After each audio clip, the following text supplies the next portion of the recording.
Hey everybody, I'm Shauna and welcome back to my channel, Shauna Missing Me HD, where I strive to inform, encourage, and motivate you to achieve your educational goals by helping you gain admission into health-related undergrad and graduate programs.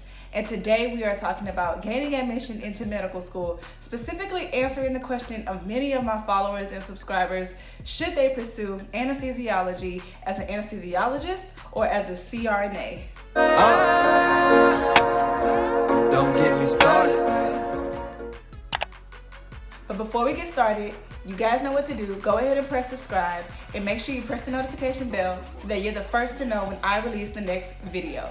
Quickly, I just want to recognize our shout outs for today's video. First, we have Miss Tanner from TikTok. Hey girl, I see you. And then we have Miss Deja here from YouTube. I see you too, boo.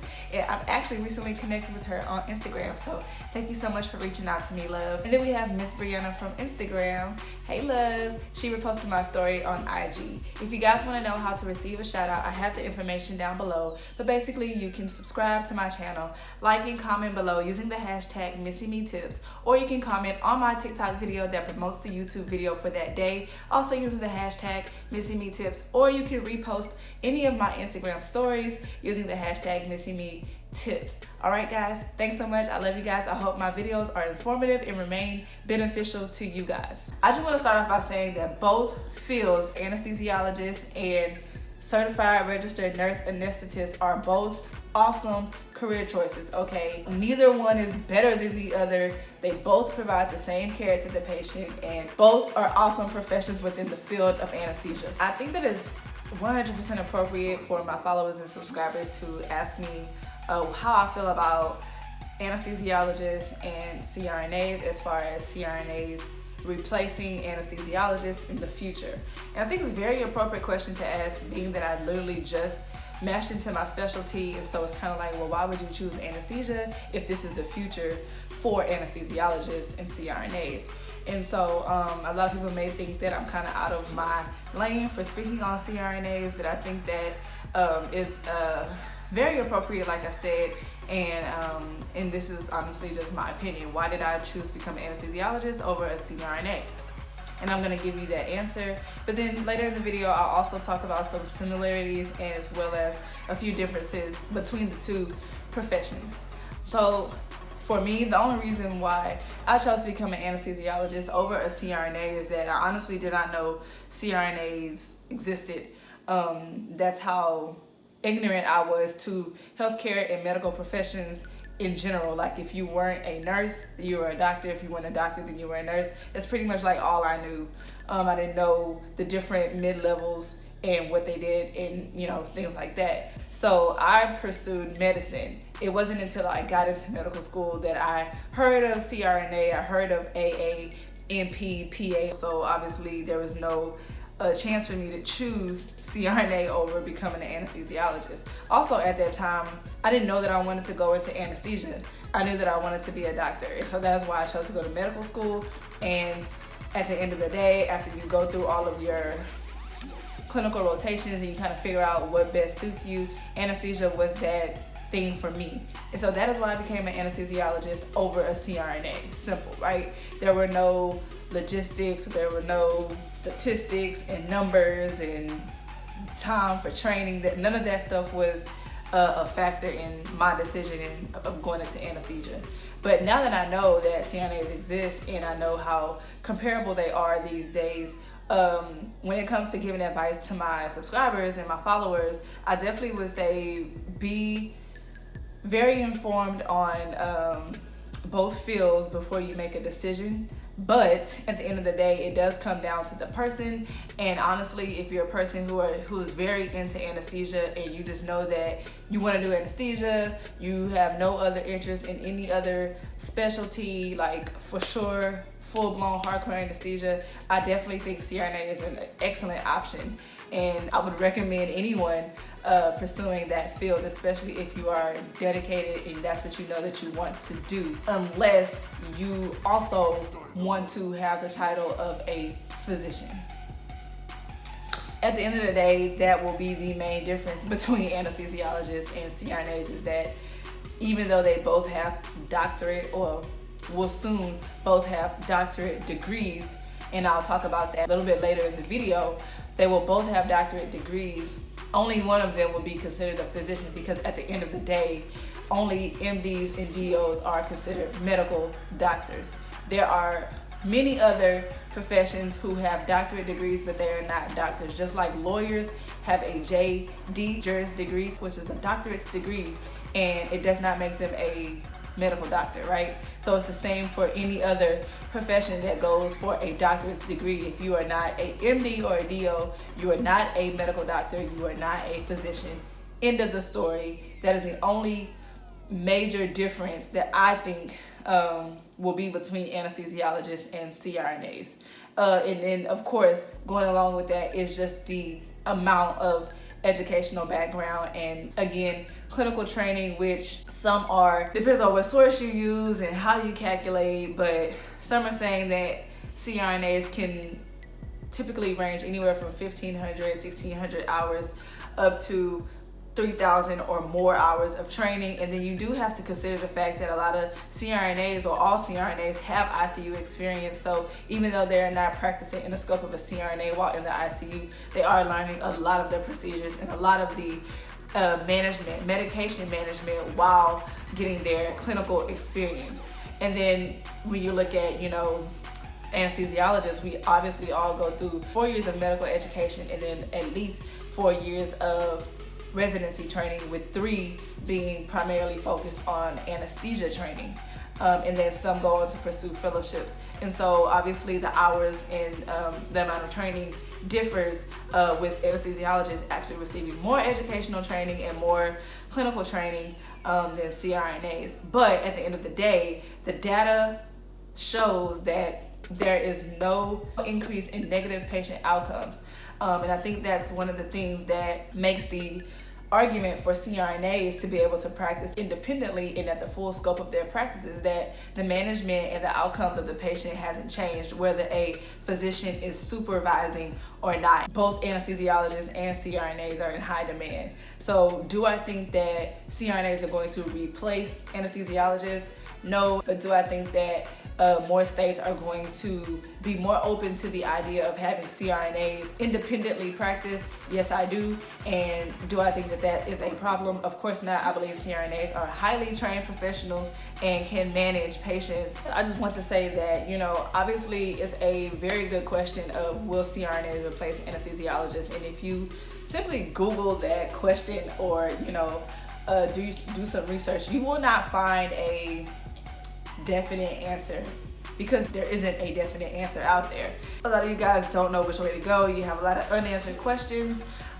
You really don't understand the difference or where the future is going, and there's really no clear future other than the fact that more and more states are choosing to allow CRNAs to practice independently.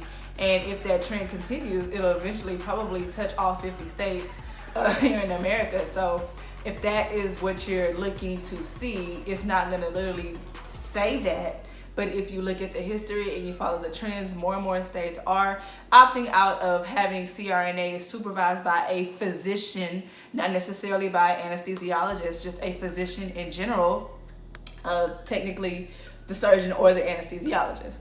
But I do believe that it will most likely continue to trend in that direction, and where CRNAs are allowed to practice independently. With that being said, there are 2 opposing professions, and both are advocating for their profession, which is understandable. They should. So anesthesiologists are advocating that the model should remain what it is. The anesthesiologist should be the leader of the anesthesia care team, and that CRNAs just don't have the same medical education and the same clinical experience that an anesthesiologist does.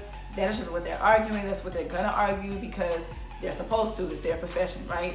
Same for CRNA. CRNA is gonna argue that, and their argument is backed up by data, that there has been no increase in negative patient outcomes when a CRNA practices and manages the patient independent of a physician, and that CRNAs should be allowed to practice the full scope of their field, which I agree with, and that at the end of the day, anesthesiologists and CRNAs pretty much do the same exact thing. So when you're on Google and you're looking for these answers, that's pretty much what you're gonna come across is associations and organizations that are fighting on behalf of CRNAs to be able to practice their full scope, as well as associations and organizations for anesthesiologists who are fighting for anesthesiologists to remain at the highest level of clinical expertise in the field of anesthesia. That pretty much answers the question of, are CRNAs going to replace anesthesiologists? Because there is no yes, there is no, but both professions are fighting for something, and at the end of the day, one's gonna win. And do I think anesthesiologists will have a job security issue? No, because anesthesiologists are in high demand, just like CRNAs are. If you want to practice in a rural area, then that is where you will probably see most of the difference, where CRNAs are pretty much predominating and they are making a killing, by the way, make a lot of money in rural areas. But if you live in a large city and you work in like a large medical center, like for me, I want to work in the Texas Medical Center in Houston, then there's not going to be an issue of me getting a job and keeping a job for the next 20 to 30 years. The two reasons to become an anesthesiologist versus a CRNA is to, one, be able to say you're a physician. That's one thing CRNAs can't do. They're not physicians, they're not medical doctors. And then number two, if you are interested in graduate medical education and training other residents, then obviously you would have to be a doctor to do that. Other than that, as far as what you will do at work on a day-to-day basis, it's pretty much the same. You'll do it as an anesthesiologist or you'll do it as a CRNA. So I've already made a video that talks about what anesthesiologists do. In a nutshell, they're pretty much responsible for the monitoring of patients before surgery, during surgery, and after surgery. And it includes a pre-op evaluation, maintenance of anesthesia while undergoing surgery, and then also post-op evaluation, making sure the patient is recovering well, and so be it. I have a video that talks about how to become an anesthesiologist and why I chose that particular specialty over other specialties, not why I chose it over CRNA. But if you want to check out that video, you can check that out to get a more explained answer of what anesthesiologists do. But as far as what CRNAs do, it's the exact same thing. The management of the patient is no different when it comes to an anesthesiologist versus a CRNA. We will do the same exact process. The medications are the same. The guidelines are the same. The practice is the same.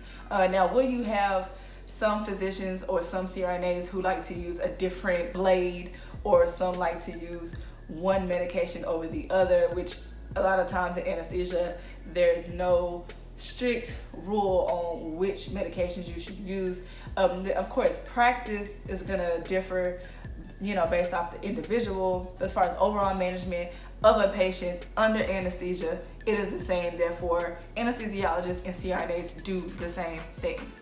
As far as hands-on, I think that there's a big talk about CRNAs doing most of the work and not assisting anesthesiologists for the states who still require a physician to be present, around, monitoring, supervising, whatever word you want to use, you fill in the blank. For those states that still require that, I do believe, and I've seen with my own eyes, that CRNAs are a lot more hands-on in the entire process of the patient. A lot of times CRNAs spend more time with the patient in pre-op, and they spend the entire time, other than breaks, inside the OR with the patient, managing their care under anesthesia, as well as post-operatively. And then a lot of times you have a situation where anesthesiologist is monitoring several rooms at one time. So they're here for 5 minutes and then they're gone, and they're there for 5 minutes and then they're gone. And that is appropriate, and that's just what anesthesiologists